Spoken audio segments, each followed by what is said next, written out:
घरेलु महिला हिंसाबाट बच्ने उपायहरू।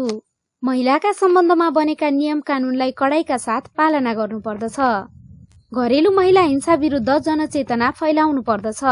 महिलाले पनि आफूमाथि भएको हिंसाका विरुद्ध आवाज उठाउनु पर्दछ। पीडित महिलाले आफ्नो बेइज्जत हुन्छ भनी चुप लागेर बस्नु हुँदैन। महिलाहरूलाई पनि आत्मरक्षा सम्बन्धी विभिन्न किसिमका तालिमहरू दिइनु पर्दछ, जसले गर्दा उनीहरू हरेक पाइलामा सुरक्षित हुन सक्दछन्।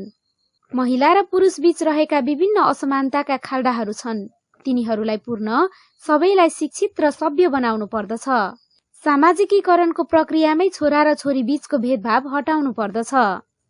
महिलालाई दोस्रो वर्गको नागरिक जस्तो व्यवहार गरिनु हुँदैन। समाजमा रहेको नीति नियमहरू पनि महिला मैत्री हुन जरुरी छ। हिंसा गर्ने व्यक्ति वा समूहलाई समाजबाट बहिष्कार गर्नु पर्दछ। महिलाले पनि आफूलाई कमजोर ठान्नु हुँदैन। अनुरोधकर्ता पिपरा गाउँपालिका महतरी, मध्य प्रदेश।